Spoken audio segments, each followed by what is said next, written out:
John Wooden is here. His name will forever be linked with two things: UCLA basketball and winning. Put simply, no coach has ever won more than he did. In his 27 years coaching the Bruins, he led them to 88 straight wins and 10 championships, 7 in a row at one point, and all in a 12-year span. But the coach has always thought of himself as a teacher first, preaching his famed pyramid of success to players like Kareem Abdul-Jabbar and Bill Walton. It has been 25 years since he stepped away from the game. He retired after his record 10th championship. Today, he remains a beloved figure. Sports Illustrated selected him as the first recipient of their Lifetime Achievement Legacy Award. He'll be honored as part of the Sportsman of the Year ceremony to be shown on CBS Thursday night. I am very pleased to have John Wooden here for the first time. Welcome. Thank you. Great to have you here. You're very kind. Do you like the term coach? I mean, people say Coach Wooden, coach, or not. I mean, does that? I don't mind it. Yeah. I much prefer it over Mr. Wooden. Yes. But my friends, it's John. It's John. And your players, it's coach? It's always coach. Yeah, and forever. Is it forever? I mean, once you've had that relationship, no matter how old they get and how successful they get. Recently, on my 90th birthday, I had a card signed by 15 men that I think of, my boys that played for me at high school in the 1930s, and they're 80 years older, and they all signed it. Very nice. That's very rewarding. What is the most rewarding thing about coaching for you?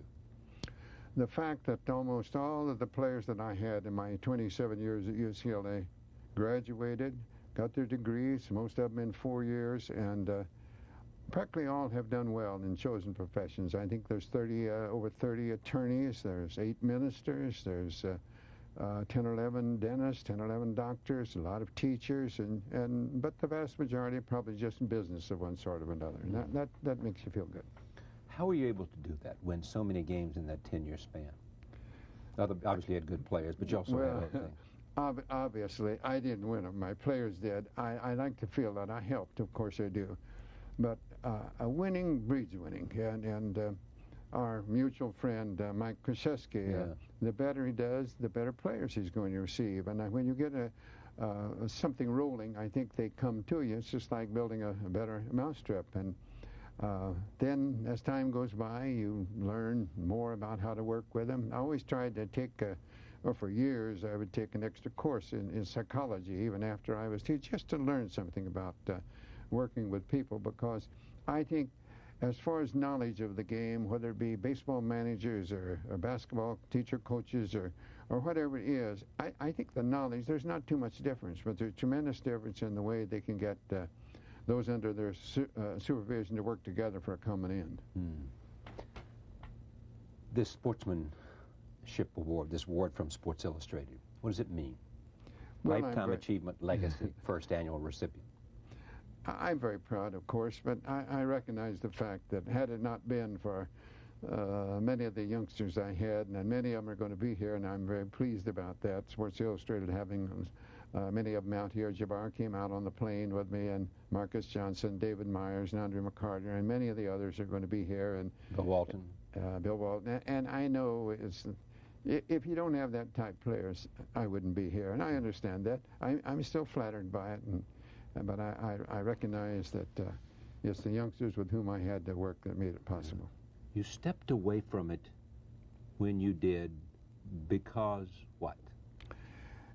I would say most people have a little difficult believing this, but no one knew I was going to do it. I didn't know it. My wife didn't know it. No one. I decided as I walked off the floor after a semifinal game, after we had had a wonderful semifinal game in the Final Four against the University of Louisville. Danny Crum, their coach, a dear friend, played for me and been an assistant, and I knew he was going to be an outstanding teacher of the game. And I visited with him a moment and then started over, and I didn't feel real good. And for the first time ever, I didn't want to go meet the press. And I've never felt that way.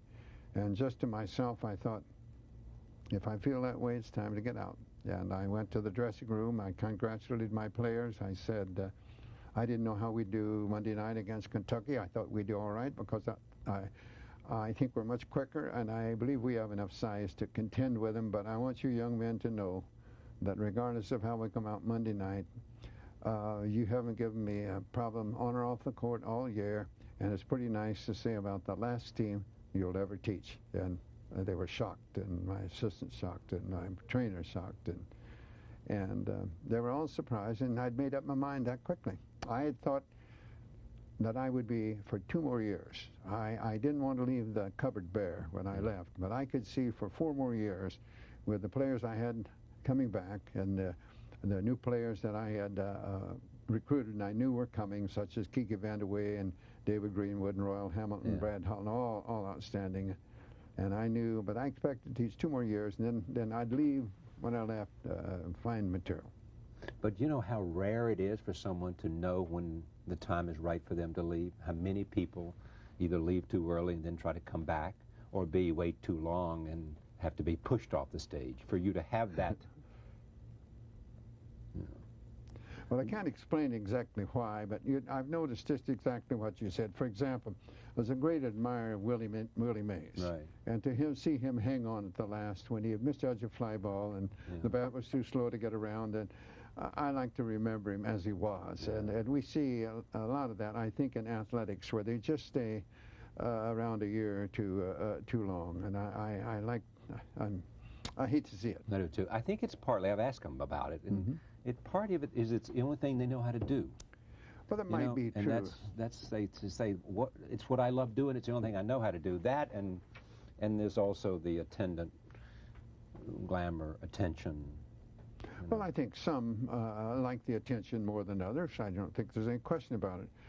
But there's others that after a point you're sort of glad to get away from it. I know. I'm asked so oftentimes, do you miss it?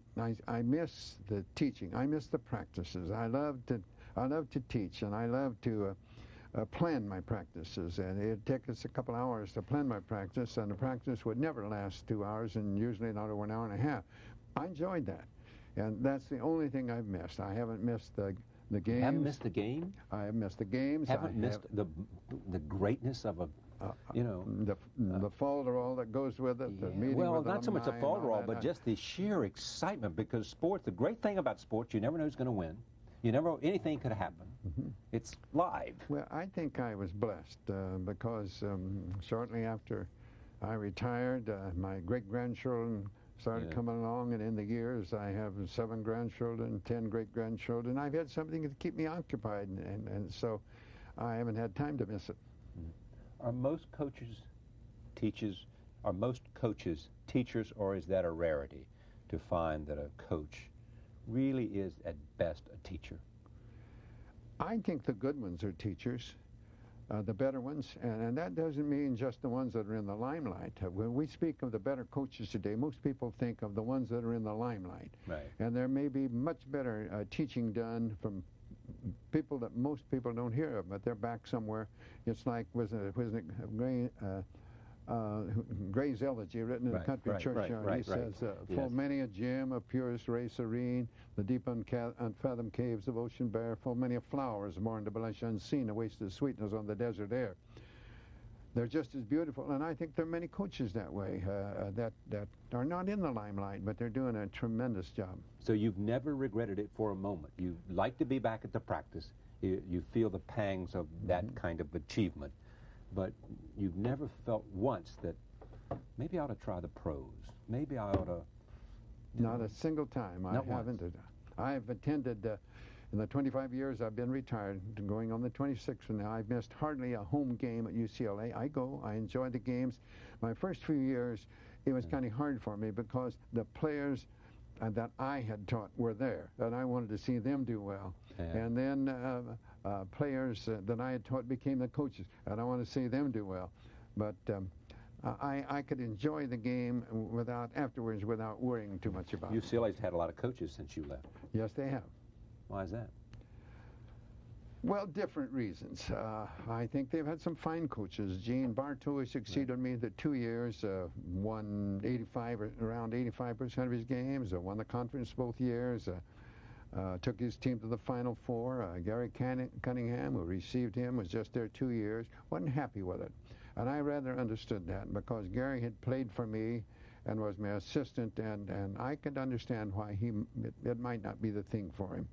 And he just on his own after 2 years that he didn't want to coach anymore. And Larry Brown succeeded him, and for 2 years, and Larry has had a habit of moving on a little bit. And there's different ones. So, although he's got a pretty good team at Philadelphia this year. Oh yes, he has. Well, he's a fine coach, an outstanding coach. Yeah, I mean, I bet you there was a little bit of Larry that wanted to take over when Dean left, don't you?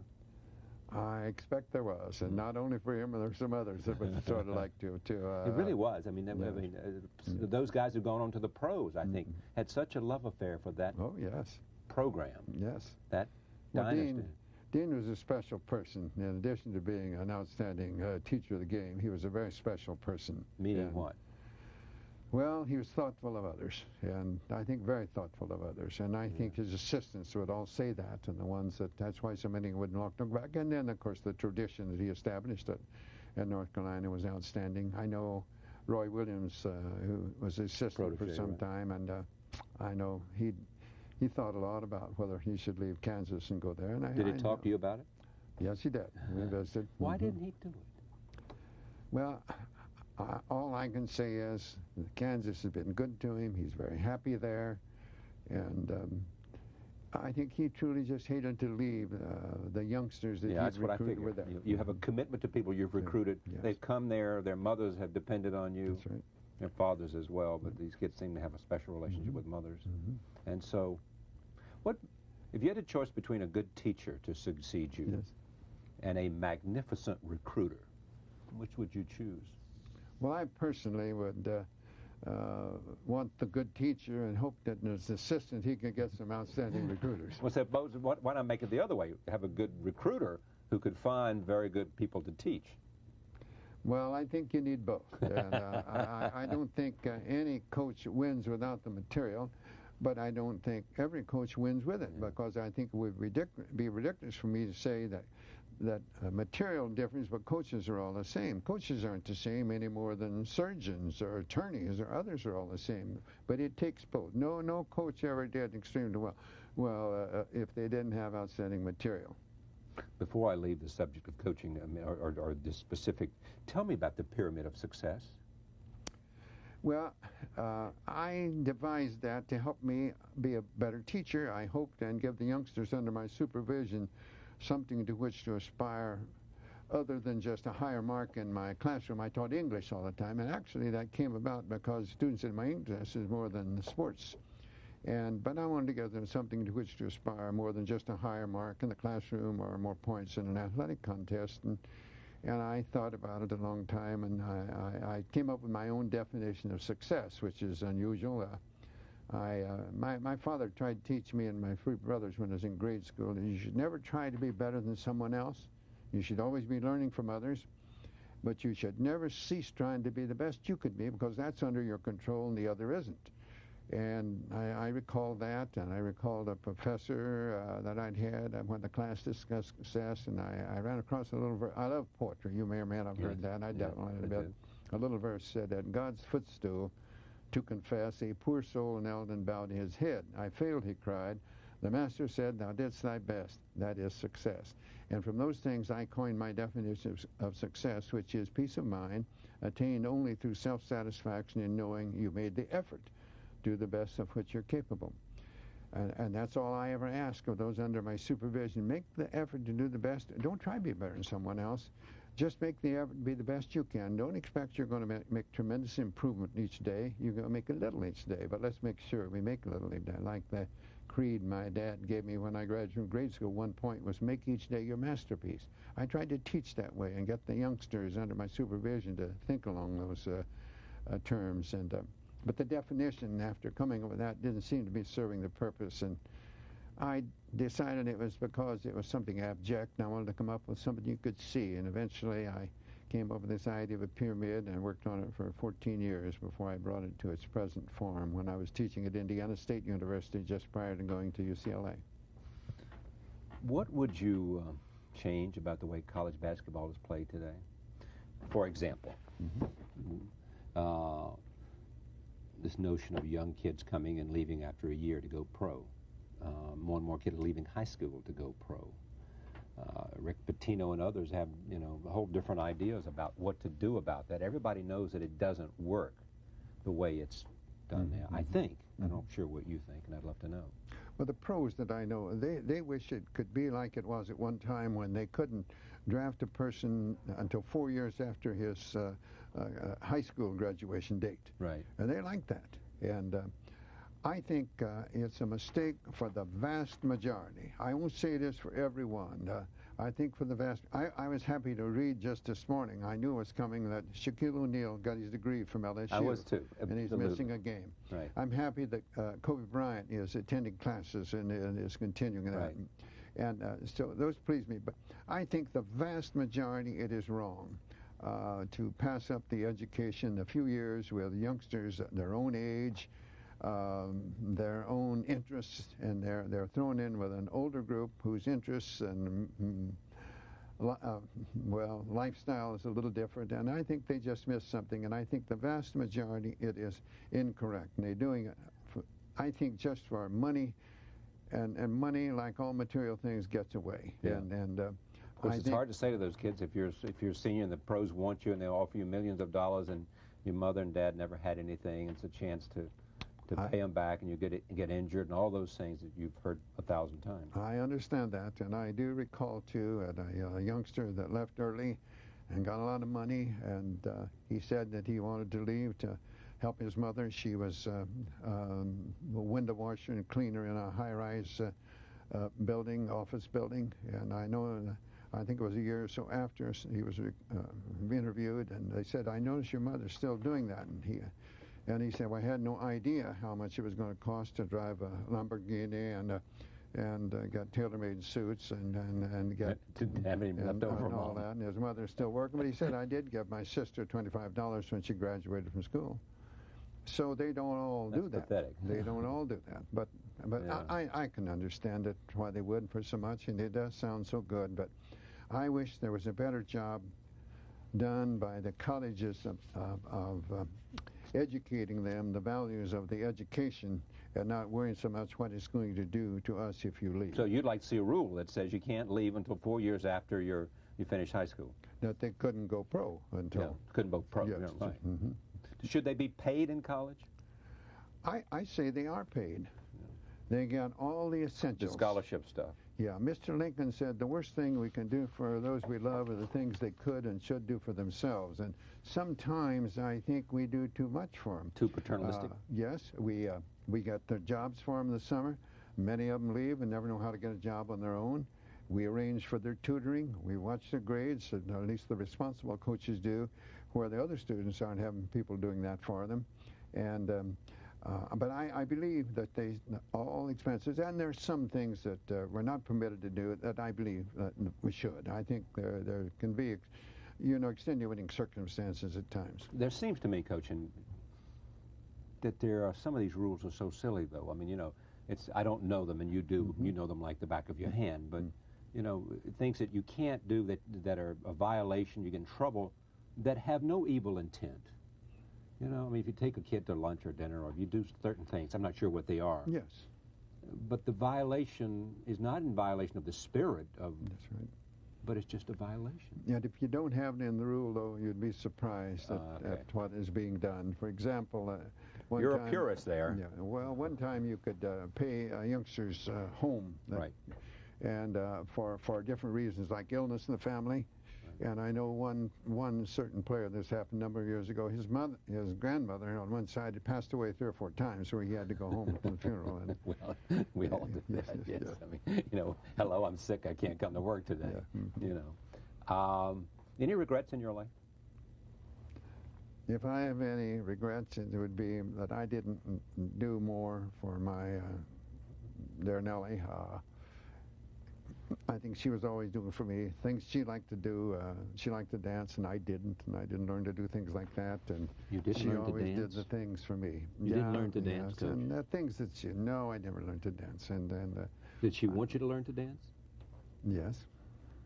And why didn't you do it? And the things that I would go to ball games, so she might like to go to a play or something, but she'd always go for me. And if I have any regrets, it's on that. She's deceased, or she's alive and well? I lost her 15 years ago. physically. So you physically. So she still lives in your head and in your heart. And in every room in my place. And we have 10 great-grandchildren and 7 grandchildren within 55 miles of where I live, which I see regularly. But I see her in all of them. I close with this. My Blue Devils down at Duke. How good are they this year?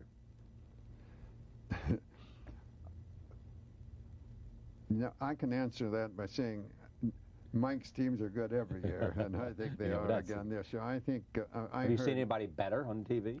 No, I don't think so.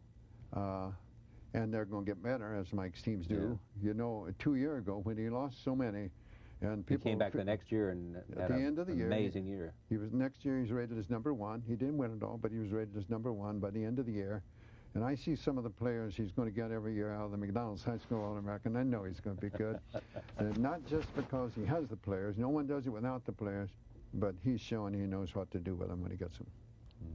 And I can see why they'd want to go there. It's a great university, and they've got a great program, and they know that it'll be fine, they'd be hard pressed to find anyone that's going to do more with them. Thank you very much. You're very welcome. It's nice to be here. Coach John Wooden, back in a moment. Stay with us.